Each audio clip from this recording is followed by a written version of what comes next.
Bom dia a todos. É muito bom estar com vocês. Oremos para que Deus possa falar aos nossos corações. Faz vários meses nós estamos estudando as cartas que foram destinadas às igrejas da Ásia Menor. Quais são esses locais de destino? Quem se lembra? Éfeso, Esmirna, Pérgamo, depois de Pérgamo, Tiatira, Sardes, Filadélfia e Laodiceia. Nós não estamos estudando exatamente nessa ordem. E nós falávamos de uma doença espiritual que começou a se manifestar na igreja primitiva, lá no tempo da igreja de Éfeso. E que doença é essa? Quem se lembra? A síndrome laodiceana, que veio acumulando letalidade ao longo dos séculos e que hoje se manifesta na sua forma mais virulenta, mais perigosa, mais ameaçadora e mais sutil. Síndrome laodiceana. Nós falamos nisso há mais ou menos um mês atrás. Há algum tempo atrás eu atendi aqui no pronto-socorro do Hospital das Clínicas uma criança. Era um menininho. E ele estava com mais de 300 de glicemia. Já imaginaram? Que risco ele corria? De entrar em coma, né? Nós chamamos de coma hiperosmolar não cetótico. É um termo complicado para dizer que ele corria risco de vida. Mas ele não queria saber do médico. Ele queria ir embora para casa. Por quê? Ele não sentia quase nada. Não se corria risco de vida, né? Risco de morte iminente, e não sentia quase nada, queria ir embora, não queria saber do atendimento médico. Quando eu cheguei com uma injeção de insulina, aí que ele quis correr. Essa é a síndrome laodiceana, irmãos. Muitas vezes nós não sentimos necessidade do médico, porque não nos sentimos doentes. É uma doença insidiosa. Ela vai corroendo a nossa vitalidade espiritual e não manifesta quase nenhum sintoma. Nós nos sentimos bem. Mas o que o conselho do grande médico, a igreja de Laodiceia, salienta? Você acha que está bem, né? Você acha que é rico. Você acha que não tem falta de nada, mas você não sabe que é São palavras um pouco severas, né? Um pouco duras, diretas. Mas essa é a mensagem de Deus para o nosso tempo. Nessas 7 cartas, nós encontramos conselhos que se aplicam a uma grande variedade de circunstâncias, de problemas, de vivências que os cristãos de todos os tempos, desde a igreja primitiva até os nossos dias experimentam. Problemas espirituais, doenças espirituais. Por isso o número 7. Número 7 tem um significado espiritual, não tem? Significa abrangência, totalidade. São doenças espirituais que acometem os cristãos de todos os tempos. Número 7, né? Todas as igrejas, todos os cristãos. Ali nós encontramos remédios para todos os tipos de padecimento espiritual. O bálsamo de Gileade, que pode curar a nossa ferida, que pode restabelecer a nossa saúde. São receitas infalíveis do grande médico da alma. Aqui eu me refiro à saúde espiritual. E hoje nós vamos falar sobre uma porta aberta. Irmãos, de todas as cartas que eu li, de todas as cartas do Apocalipse que eu estudei, essa, sem dúvida alguma, contém uma mensagem particularmente reconfortante, animadora, uma mensagem incentivadora. Me fez muito bem estudar esse assunto. Vamos abrir as nossas Bíblias em Apocalipse.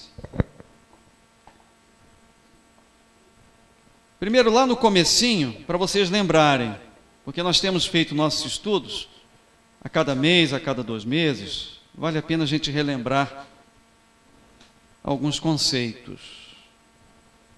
Lá em Apocalipse 1,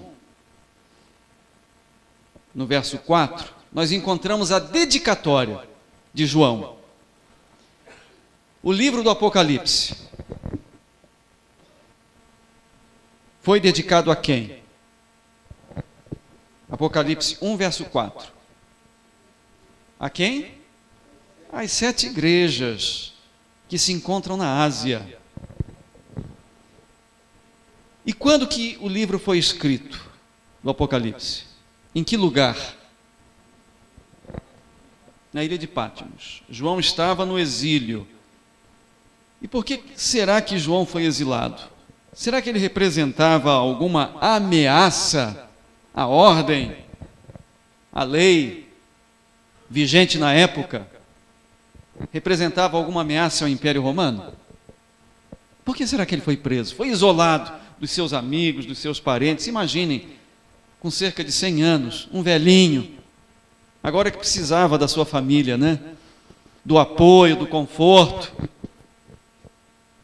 Ele estava lá sozinho, longe dos seus amigos, dos conversos na fé, das igrejas que ele amava, e ele não podia receber a visita de ninguém. Mas um dia ele recebeu uma visita. Quem foi? Quem foi visitá-lo? O próprio Jesus. Aquele em cujo seio, várias vezes, ele se reclinara. Por isso ele foi chamado o apóstolo do amor, porque ele entendeu a essência do Evangelho. E por que ele entendeu a essência do Evangelho? Porque ele esteve muito pertinho de Jesus. E por que os romanos então tinham medo de João? Tinham receio dele e colocaram ele isolado lá na ilha, para não pregar mais para ninguém. Por que será? Eu imagino que João não conseguia parar de falar de Jesus. Tamanho era esse amor que ele alimentava no seu coração pelo Senhor. E a gente percebe isso nas suas cartas. Lá em 1 João, o que a gente lê ali? Logo no comecinho, 1 João capítulo 1, verso 1. O que era desde o princípio, o que temos ouvido, o que temos visto com os nossos próprios olhos, o que contemplamos, e as nossas mãos apalparam. Gente, acredite, eu vi, eu ouvi, eu apalpei. Com respeito a quem? Ao verbo da vida. E a vida se manifestou, e nós a temos visto, e dela damos testemunho, e vô-la anunciamos, a vida eterna. Com que entusiasmo ele falava de Jesus. Por isso ele foi isolado. Mas ele não estava sozinho. Ele recebeu a visita de Jesus. Lá no seu degredo, na sua solidão. Não Jesus limitado pela humanidade, mas Jesus glorificado. E o Apocalipse diz que a sua voz era como a voz de... Como? Quem se lembra? A voz que João ouviu, a voz de Jesus, era como a voz de muitas águas. E ele resplandecia, a sua face resplandecia como o sol. Jesus glorificado se apresentou a João para encorajá-lo. E o próprio Jesus, preocupado com a situação espiritual das igrejas, preocupado com a minha situação espiritual, com a sua situação espiritual, ele próprio ditou essas cartas, onde nós encontramos conselhos para fortificar, para curar, para reanimar, para ajudar, para curar corações feridos. E hoje, irmãos, eu quero toda a atenção de vocês. Nós vamos falar de uma carta particularmente importante para nós, que nos traz muito conforto. A carta à igreja, essa nós não falamos ainda. A igreja de Filadélfia. E antes de começarmos a falar sobre o teor da carta, é interessante a gente se situar no contexto histórico, no qual ela foi escrita, ao local para onde ela foi destinada. Essa cidade de Filadélfia, ela estava localizada na Ásia Menor, obviamente, a 38 quilômetros a sudeste da cidadezinha de Sardes. E ela ficava no sopé de um monte chamado Tímulos. Hoje, quem for visitar Filadélfia vai encontrar apenas ruínas. E foi construída uma outra cidade no lugar dela, chamada Al-Sarir. Essa cidade que vocês estão vendo, que foi construída hoje no lugar da cidade de Filadélfia. E ela estava num ponto estratégico entre a Frígia, Lídia e Mísia. E a história diz que ela foi fundada por um rei chamado Átalo, rei de Pérgamo. Isso aconteceu no ano 140 a.C. E por que será que ele deu o nome de Filadélfia a essa cidade que ele fundou? Eu procurei descobrir, e achei uma informação muito interessante. Naquela época, os parentes da realeza, eles corriam muito perigo. Por quê? Geralmente os reis consideravam seus irmãos, seus parentes mais próximos, rivais ao trono. E muitos eram assassinados. Mas ao contrário, o rei Átalo, ele foi reconhecido por sua lealdade ao irmão. Ele gostava muito do irmão dele. E por isso ele deu esse nome à cidade que ele fundou. Filadélfia. O que quer dizer Filadélfia? Quem se lembra do significado da palavra em grego? Hein? Amor fraternal. Exatamente, porque o fundador, Átalo, era leal ao seu irmão.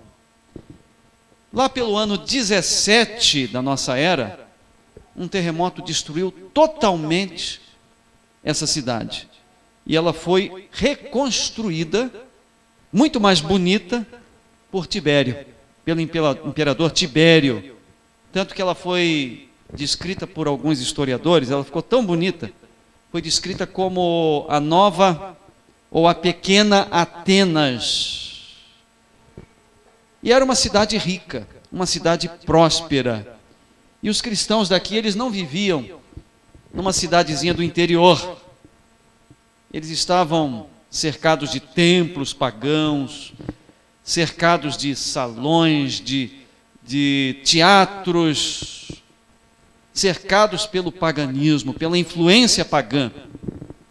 Mas nós lemos nesta carta ao anjo da igreja que está em Filadélfia, lemos o seguinte: isto diz o que é santo, o que é verdadeiro, o que tem o quê? A chave de Davi, que abre e ninguém fecha, e fecha e ninguém abre. Vamos tentar entender isso. Conheço as tuas obras. Essa expressão, conheço as tuas obras, é repetida várias vezes, inclusive nas outras cartas. Mostra como Deus nos conhece. Conhece as intenções do íntimo da nossa alma. Sabe exatamente quem somos, onde moramos, o que fazemos, o que pretendemos fazer, os nossos planos, os nossos sonhos, as nossas frustrações. Jesus nos conhece muito bem. E diz o texto: eu pus diante de você o quê? Que diz o texto ali? Me ajudem. Uma porta aberta, e ninguém a pode fechar. Mas o grande médico, ele dá aqui um diagnóstico da situação espiritual de Filadélfia. Você, filadelfiano, tem o quê? Pouca força. E eu fiquei pensando, por que será que eles tinham pouca força?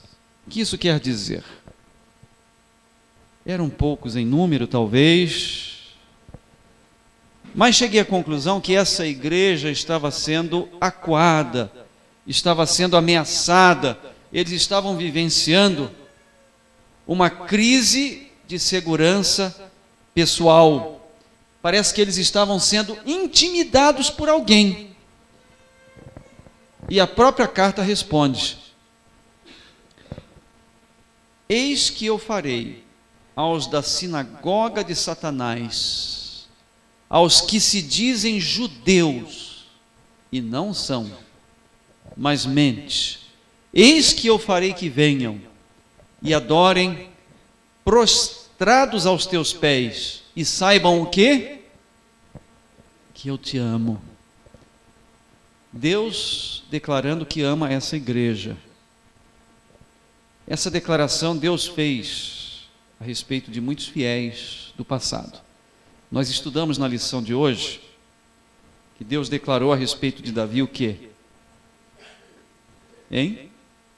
O que Deus declarou a respeito de Davi? Vamos conversar comigo. Hein? Isso, que Davi era um homem segundo o seu coração. Um outro profeta, Daniel. O que Deus diz a respeito do profeta Daniel? O próprio anjo Gabriel falou: tu és muito amado. E será que nós temos essa convicção de que Deus nos ama? Deus deu essa prova, né? Repetidas vezes. E aqui Deus diz a respeito desta igreja: você tem pouca força, é verdade. Você está sendo intimidado. Mas apesar disso, você guardou a minha palavra. E você não negou o meu nome. Eu estudei a respeito dessa cidade e descobri que havia também, além de templos pagãos, havia sinagogas, várias sinagogas judaicas nessa cidade. Havia ali rabinos muito fanáticos. E a igreja judaica de Filadélfia, ela mostrava grande hostilidade aos crentes deste lugar. Eles eram perseguidos mais pelos judeus do que propriamente pelos pagãos. Aqueles que se diziam servos de Deus os perseguiam. E eles ficavam perplexos, não entendiam essa situação. Por isso que aqui diz que esses judeus eram como a sinagoga de Satanás. Estavam entregando os crentes, traindo os crentes, intimidando os crentes. Mas agora Jesus diz para eles: eu coloquei diante de vocês, apesar de que as circunstâncias são sombrias, vocês olham para um lado, vocês veem o paganismo. Vocês olham para o outro, vocês veem o falso judaísmo. Vocês são perseguidos, estão sendo pressionados de todos os lados. Para onde é que vocês vão olhar? Onde está a saída? Jesus diz: eu pus diante de vocês, eu que estou aqui no céu, ao lado do trono do poder, eu coloquei diante de vocês uma porta aberta. Sim, irmãos, essa mensagem, ela é destinada aquelas pessoas que têm pouca força, aquelas pessoas que se sentem ameaçadas, intimidadas. Nós estamos rodeados por várias circunstâncias probantes que nos desafiam. Nós estamos cercados pelo pecado, cercados por problemas, por ameaças, e às vezes nos cansamos. Quem não se sente cansado às vezes, né? Não é fácil, irmãos e amigos, não é fácil. Nós nos sentirmos, né, confiantes, nos sentirmos bem, quando o mundo ao nosso redor, quando as pessoas, os parentes, estão sempre nos ameaçando, ou estão questionando, ou estão atacando os nossos valores espirituais. Como é que a gente se sente? Dia a dia, sempre a mesma coisa, a mesma luta, a mesma prova. Quem não se sente um pouco cansado? Hein? Quem não se sente um pouco enfraquecido, com as suas energias exauridas? Tanta oposição, às vezes tanto deboche. Jesus, irmãos e amigos, quer que nós saiamos desta condição de debilidade para uma condição de força espiritual. Ele quer que nós estejamos seguros, fortes e confiantes. E Ele nos dá uma prescrição para aqueles que se sentem fracos. Você que tem pouca força, essa mensagem é para você. Jesus põe diante de você uma porta. Ele tem a chave de Davi. Nenhum ser humano, nenhum crítico, ninguém que nos ameaça pode tomar essa chave. Ele abre e ninguém fecha. Ele fecha e ninguém abre. Ele nos conhece. A porta está aberta diante de nós. Essa é a verdade que Jesus quer que o seu povo compreenda. Ele quer que nós olhemos fixamente para essa porta que está aberta. Nós lemos em Hebreus capítulo 10, 19 a 23, que a porta do santuário foi aberta para nós. Está acontecendo no céu o juízo de investigação. Muitos consideram o livro do Apocalipse e a pregação do juízo como uma mensagem de intimidação, uma mensagem de terror, mas na verdade é uma mensagem de salvação, porque lá no santuário, Jesus abriu a porta do Santíssimo e Ele está apagando os pecados. Ele está com muito prazer escrevendo ao lado dos nossos nomes, ao lado dos nomes daquelas pessoas que acreditam na sua obra expiatória, na sua obra salvadora. Ele está escrevendo com muita satisfação. Esse é o maior prazer de Jesus, escrever ao lado do meu nome, do seu nome, o quê? Salvo, eternamente salvo. Mas eu imagino que com lágrimas nos olhos, com muita dor, Jesus terá que dar uma sentença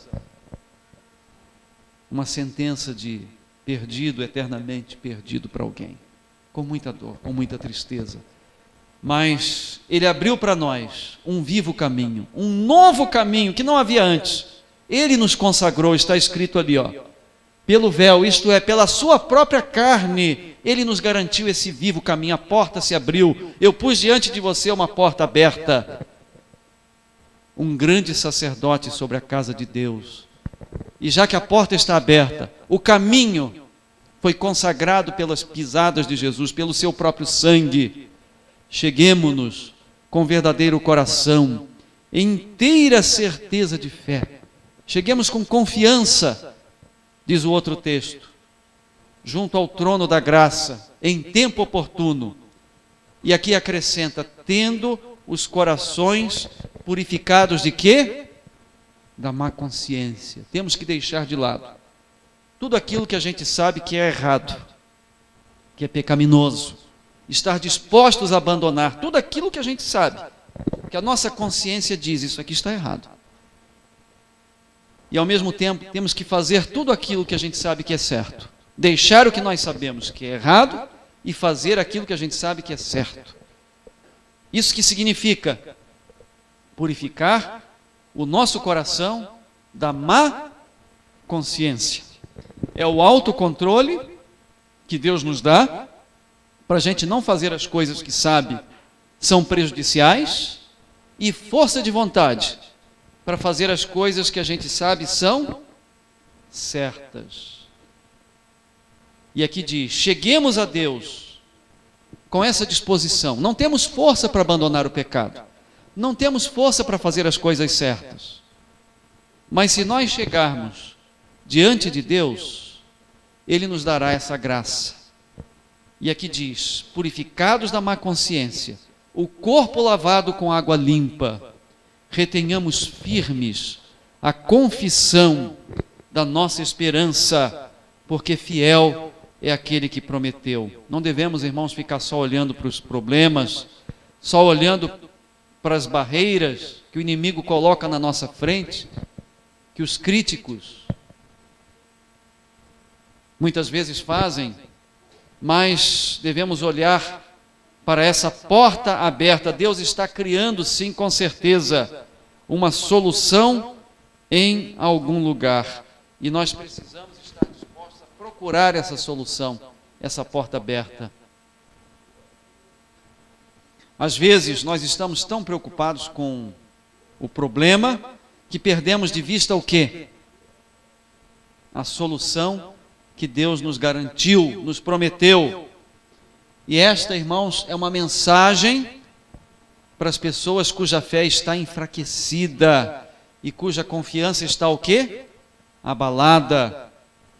Nós devemos procurar esta porta aberta, este caminho. Jesus promete que nós sairemos vitoriosos. Se perseverarmos, aí está a palavra-chave, aquele que perseverar até o fim, este será salvo. Você crê? Será que eu creio num Deus que é capaz de abrir as portas, ainda que todas as portas pareçam fechadas? Essa crença, irmãos, numa porta aberta, ela transformou, no século XIX, a amarga decepção de um grupo de crentes numa nova esperança. Os irmãos se lembram da história? E, aliás, do ponto de vista da sequência das igrejas, né, do período da igreja cristã, essa carta se aplica aos crentes do século XIX, entre 1833 e 1844. O que aconteceu naquela época? Hein? Um grande desapontamento. Por quê? No século XVIII, começaram a se proliferar as sociedades bíblicas. E muitas pessoas que não tinham acesso às verdades da palavra de Deus, começaram a estudar, né, com muito interesse, as profecias. E Deus inspirou pessoas em várias partes do mundo. Não foi só Guilherme Miller, não. Isso aconteceu em vários locais do mundo. As pessoas começaram a entender que a profecia de Daniel, né, a profecia das 2.300 tardes e manhãs, começaram a entender assim, se referia à volta de Jesus. Porque muitos entendiam que o santuário a ser purificado seria o quê? Seria esse planeta, a Terra, e que Jesus voltaria a este mundo para purificar a Terra. E eles marcaram a volta de Jesus para que data especificamente? Quem se lembra? 22 de outubro de 1844. E Jesus não veio. Como ficou a igreja?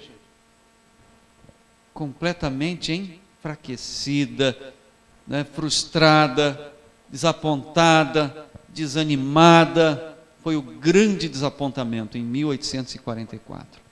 E Jesus escreveu esta carta para eles também. Eu sei que você tem pouca força, mas você não negou a minha palavra. E eu coloquei diante de você o quê? Uma porta aberta. E logo em seguida, eles compreenderam que agora este caminho, o acesso ao lugar santíssimo do santuário celestial, este acesso estava definitivamente garantido. As nossas orações sobem como incenso suave diante de Deus. Ele tem prazer em ouvir, em atender às orações e nos dar o perdão. Eles compreenderam então a importância da obra de Deus no santuário.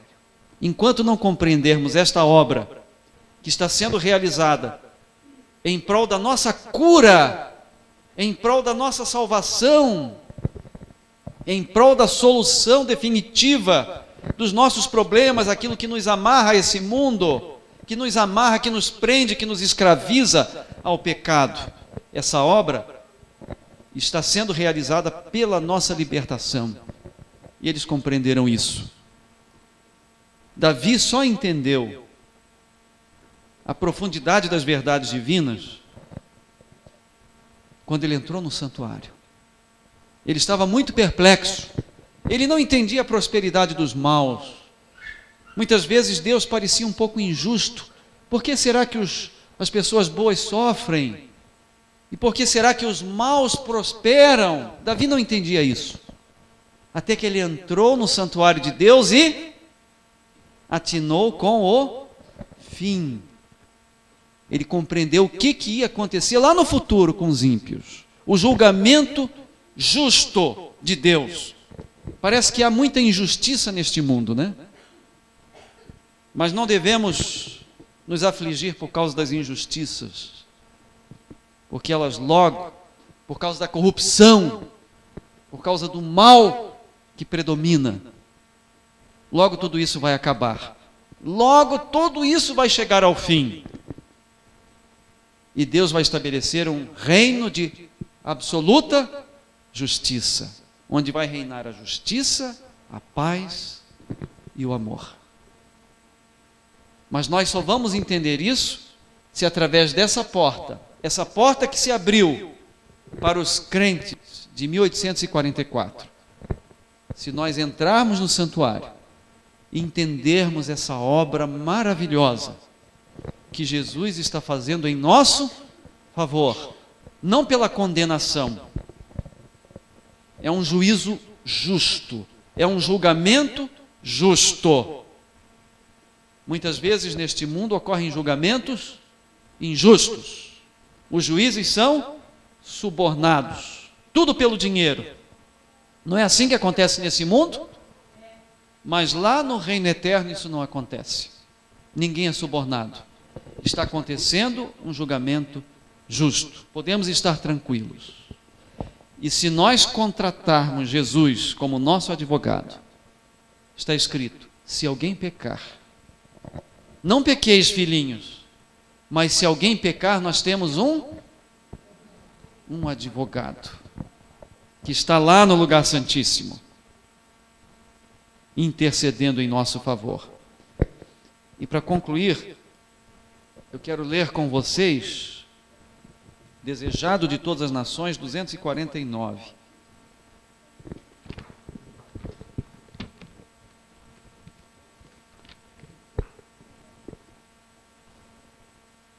Aqui nós lemos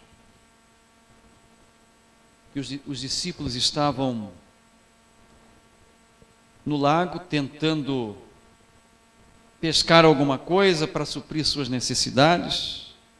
Imaginem, eles eram pobres, lutadores, e dependiam do resultado daquela pesca para pagar suas dívidas, talvez, para comprar mantimento, comprar roupa, e não haviam pescado nada. Mas eles estavam trabalhando por Jesus. E eles ficaram perplexos, desanimados. E aqui diz: durante aquela triste noite no lago, separados de Cristo, os discípulos foram duramente premidos pela incredulidade. É o que acontece conosco. Longe de Jesus, nós somos desafiados pelo inimigo e premidos pela incredulidade. E aqui diz que eles se cansaram, como muitas vezes nós nos cansamos, nós nos desanimamos no infrutífero labor. Porém, quando Jesus entrou no barco, a sua presença lhes ateou a fé e trouxe-lhes alegria e bom êxito. O mesmo se dá conosco.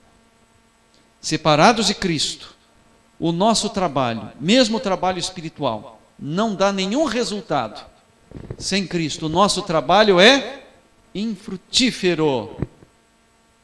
E aqui diz que nós nos tornamos propensos a desconfiar e a murmurar. Mas quando Ele está perto, e trabalhamos sob a sua direção, regozijamo-nos nas demonstrações de seu poder. Como Ele foi capaz de multiplicar os pães, e como Ele foi capaz de realizar aquela pesca miraculosa que supriu as suas necessidades materiais. Por isso que a Bíblia diz: buscar em primeiro lugar o reino de Deus e a sua justiça, e as outras coisas Deus acrescenta. E Ele acrescentou para os discípulos, nunca faltou nada para eles. É obra de Satanás, prestem bem atenção a esse texto, é obra de Satanás desanimar a alma, levar você à depressão, ao desânimo, à tristeza, à incredulidade, colocar você lá no fundo do poço, no fundo do buraco. Porém, a obra de Cristo é inspirar fé e esperança, como nós lemos aqui: coloquei diante de você uma porta que ninguém pode fechar. Sim, irmãos, Deus prometeu abrir uma porta para você, sejam lá quais forem as circunstâncias que você está enfrentando. Veja, irmãos, quantas portas Deus tem aberto para tantas pessoas, né? E quantas vidas Ele tem transformado. Ele quer transformar vidas destruídas em vidas abençoadas, e vidas abençoadas em vidas ainda mais produtivas, porque Ele quer que a gente cresça. Não deixe que os problemas da vida dominem os seus pensamentos. Não seja esse o grande foco, os problemas, o tempo inteiro pensando neles.